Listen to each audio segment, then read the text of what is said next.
What up, guys? Casual Yu-Gi-Oh here, and today we're coming at you with our top 5 favorite characters from the original Yu-Gi-Oh series. You excited to do this? Yep. Okay, good. Feels good to be back in front of the camera again. Okay, so Gonna be unedited this time because circumstances. Yep. All right, so let's start with your number 5. Who you got? My number 5, Weevil Underwood. Bugs. Bugs. And he also throws Yugi's Exodia cards into the fucking ocean. He did the show a service because if Yugi had had his Exodia cards, it would have been a really boring show. Yeah, would have been super boring. Yeah. So everyone needs to thank Weevil for that. Yeah. Any duel could be just like, oh, well, I've got the 5 cards. Screw you, guy. Weevil also invented how to get that insect deck to work, that Parasite card. You literally just steal your opponent's deck and then just put it in it. Yeah. Couldn't Weevil just stolen Joey's cards and just kept them and be like, now I challenge you to duel and like you got nothing? Yeah. Like, oh, no deck. I guess you lose. Yeah, I guess it's like he could have done that. Yeah, Weevil, he was a good character to have around, and yeah, I liked him. He didn't make my list, but I liked him. My number 5 is Pegasus. Oh, whoa. You didn't even think I liked Pegasus? No, well, what? I don't think he deserves to be as low as 5. Oh, well, Ooh. I had a lot of, there was other people I had to put in front of Fair him. enough. Pegasus is just hilarious. That's the reason why he's on the list. Yeah. Everything he said was funny. Probably one of my favorite lines is when, and we did this in the Yu-Gi-Oh commentary because we did that duel, is when Pegasus duels Yugi in episode 2 through the videotape, and Yugi's like, summons cool. He's like, oh, I'm gonna get you, Pegasus, and he's like, well, we've run out of time, but how close was that? How close was that? If you would have attacked me, you would have won, but you didn't. It was so awesome. His Parrot Dragon, when he tells Kaiba, I don't think there's a card in my deck that could deal with that. Hold on, spoke too soon. He was hilarious. He was the right amount of, I would say, evil or just like, but he was menacing, but he was goofy. He was a little goofy. He could like laugh at some things or whatever. And like, when he's telling Kaiba like that he wants him to challenge Yugi because he has Mokuba prisoner and he steals his soul right in front of him. And he's like, in the Japanese, I'm sure he's saying something else, but in the, English, he's just sitting there. He's like, maybe you're incapable of getting something to me. Something all tied up in a bow. And like, it's just, I don't know, so cool. Very charismatic character. Yeah, he's awesome. Okay, your number 4? I have to look back at it real quick. Kronk. From the... Kronk or Krunk? Because his name is Kronk. Like, Kronk, whatever his name is.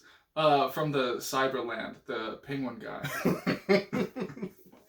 My nightmare penguin! Yeah. Yeah, he's really goofy. I mean, the puns that he would use where he would tell Taya when he's dueling her, he's like, I just want a glass of ice cold Taya. Yeah. But yeah, he invented the penguin deck. Yeah. Which is a thing. Yeah. And, do you want to make it? I mean, maybe. Yeah. Penguins are pretty fucking fun. Do you know they added more penguin cards recently? Yeah, I know. Okay. You're like, I'm on top of it. I'm on top of it. He was, out of the big 5, he's one of the most memorable because... He's definitely the most memorable because he was the other ones were funny. Like, the Machine King guy was just a robot. The judge guy was what he was. But, like, he's, like... I don't know how to define it. Like, he's just, like, unsettling from, like, a very human standpoint where he's just, like... He's just a creep. Yeah, he is a creep. And I respect it. Man. Yeah, I respect it. Yeah. I liked his deck. It was cool. My number 4 is... Oh, hold on. I'm thinking. Oh, I remember. Seto Kaiba. Oof. So I had Kaiba at 4, which I know a lot of people are going to have earlier than that. But in my opinion, Kaiba was a cool character. I would say when I liked his character the most would be Season 1. Because he kind of had a character arc where like they were turning him where... When he challenged Yugi again after Mokuba's soul was taken, you actually kind of were like, damn, I kind of root for Kaiba because he's trying to save his brother too. And then when he obviously did whatever it took, he was willing to fall off a ledge, threatened to do that. I mean, to win. Also, bitch move. If I were Yugi, I mean, I'd be like, see you, man. Yeah. Yeah, I mean, but... I'm the king of games now. I think the most I ever rooted for Kaiba was when he went against Pegasus. And that's why I thought about it, but I couldn't put Pegasus above Kaiba because I was like, no, I was rooting for Kaiba in that duel when they went up against each other. Fair point. And when Kaiba does that move where he just top decks Blue Eyes White Dragon, and it was cool because his Blue Eyes had just gotten destroyed the turn before, and then like he needed a miracle, and he just like top decks it because hard of the cards. Cool character all the way through the series. He was cool. Yeah, I don't know. There's nothing really negative to say about Kaiba. Dragon Ball Z did it first with the Vegeta, but you root more for the anti-hero than the hero itself. It's just they're Yeah, cool they've characters. got better motivations and stuff. Yeah, and they're more relatable than like Yuki being like, I'm gonna do the right thing every time, like when he didn't. Yeah. Because he played the Silver Calcos. Alright. Seto's the kind of guy that would carry a gun.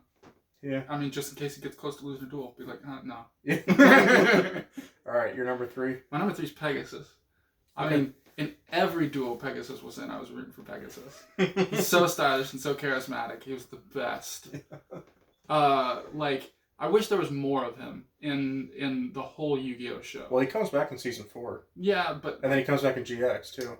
Not enough. Not enough, and also like whatever the guy that was voicing him, his energy wasn't the same. That first season, he was on it because like, dude, it was ridiculous. Yes. He's so insane. The only reason he's level 3 is because how little he's in the show. Level 3. Yeah. Rank 3. Yeah, Rank whatever. Yeah. I mean, I don't know. Like, Pegasus was great, and I had the same feeling where I'm just like looking back, like, man, we really didn't know how good we got it as with him as a villain. Yeah. Okay, my number 3 is Rex Raptor. Rex Raptor. Yikes. So what? Yikes! I mean, just like I've always been a Rex guy. It just like Rex gets kind of dumped on in the show, and that's why I like him because they bring it back, and I'll get to it. But like, okay, so you first meet Rex, and he's basically your runner-up in the regional championship. So like, that's no joke. And then like Duel's Kingdom happens, and just because he loses to Joey, like everyone's just like, oh, you're shit. And it's just like, well, Joey kind of cheated because that's not how you use Time Wizard to begin with. You don't just flip Time Wizard into Spell and Trap Zone and just go like, well, now it's doing its thing. Why do you get to set a monster in your Spell and Trap Zone if it doesn't say you can do that? Yeah. So Joey cheated right there. Yeah. Then not only that, Joey hustled him so he could get his Red Eyes White Dragon. That's kind of lame. He did get super hella cheated. Yeah. Like, and he was supposed to be like a super great player, but like they never show him winning something. Yeah, I guess. But like the reason I liked him is like I liked his cards, Serpent Knight Dragon, Red Eyes, all that kind of stuff, and because I use Red Eyes in my dinosaur deck is another reason why I feel a connection to him.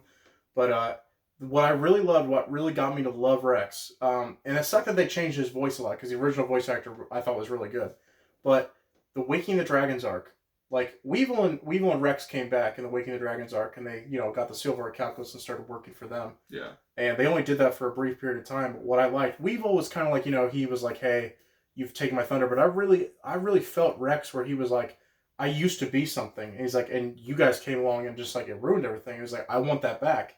And then he played Tyrant Dragon with the Silver Calculus, and it was amazing.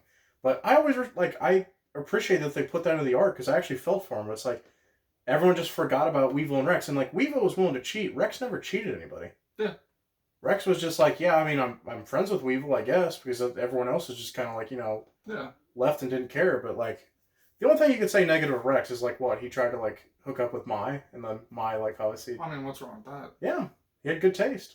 Okay, so. That was my number 3. Your number 2? My number 2 is Bakura.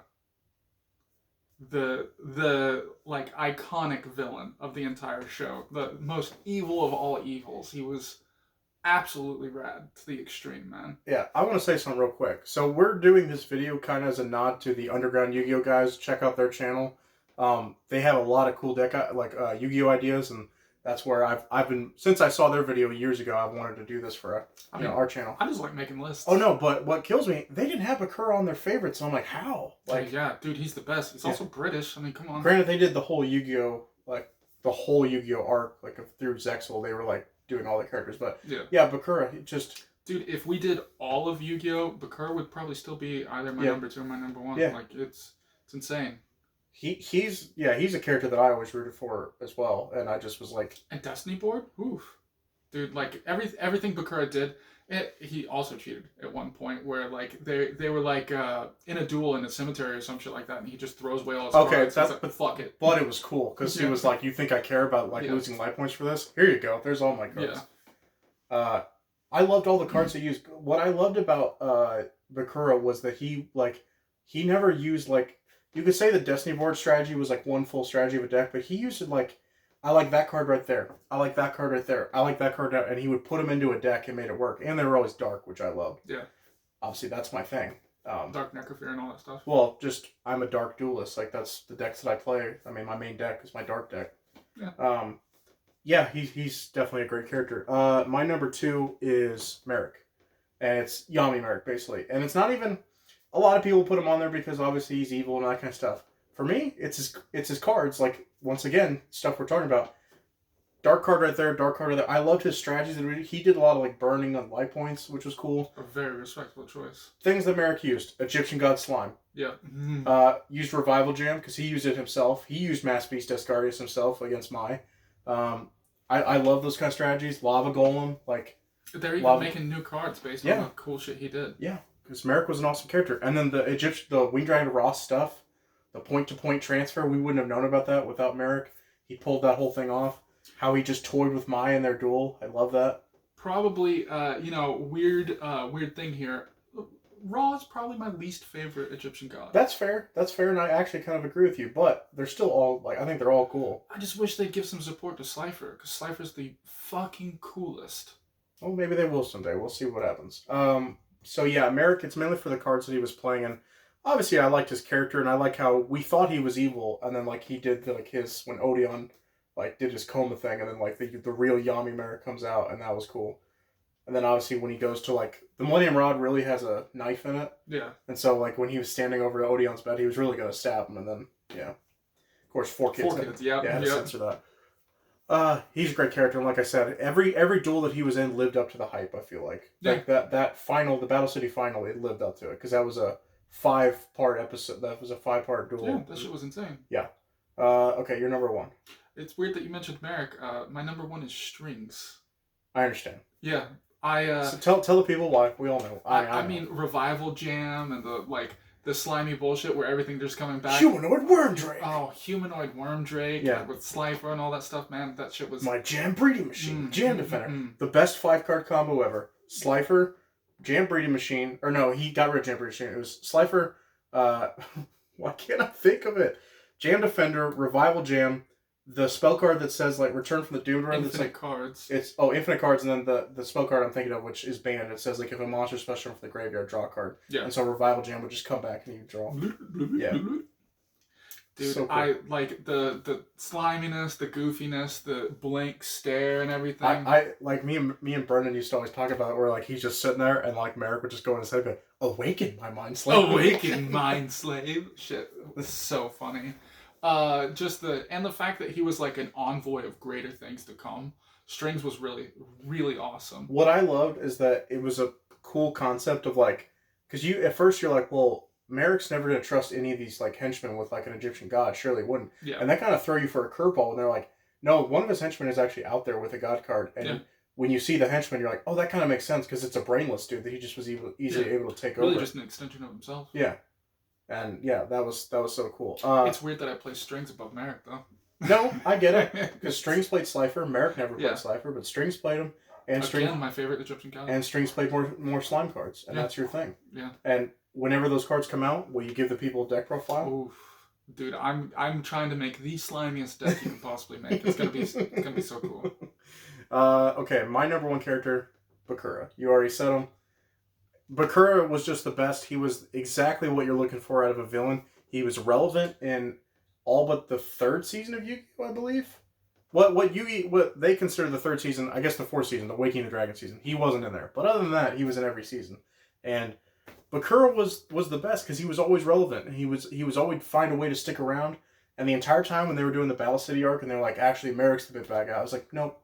I was like, I knew Bakura was the big bad guy the whole time because, like, he's still not done. He's still out there doing stuff. Dude, the best moment in the entire I Am the Darkness. I Am the Darkness. Yeah. When he loses the shadow duel and he just laughs. He's like, oh, I'll be back. And his body's just evaporating and Merrick's like, you'll be sent to the darkness, you fool. I am the darkness. Oh, dude. The best moment in the entire show, bar none. Yeah. And then, like, when he's like, they show him in, like, his Millennium Puzzle, and he's just holding a piece, and he's like, thank God I did this. That was cool to show that finally paid off.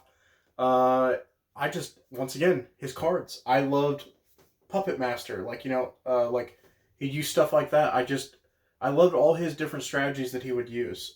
Fiends, that's obviously, like, a big thing that I'm into. Dark Necrophore, like you said. So cool. I don't know. I just, every duel that he was in, I loved it. I've always, like, cards that he used even in his first duel, like White Magical Hat. I've always liked White Magical Hat. It's a cool card. Morphing Jar. Yeah. Yeah, the Morphing Jar strategy. Cool. Change of Heart. Wish that would come back. What's your favorite card? Oh yeah, here's This my one's favorite. But yeah, so that's it for our top 5 favorite. We're gonna hit you with our top 5 hated for the original Yu-Gi-Oh, and then we're gonna try to do this for every series. So if you guys have different top 5 characters, let us know in the comments. yeah, leave them down below. But keep watching. We'll try to give you guys more entertainment. Have a good one.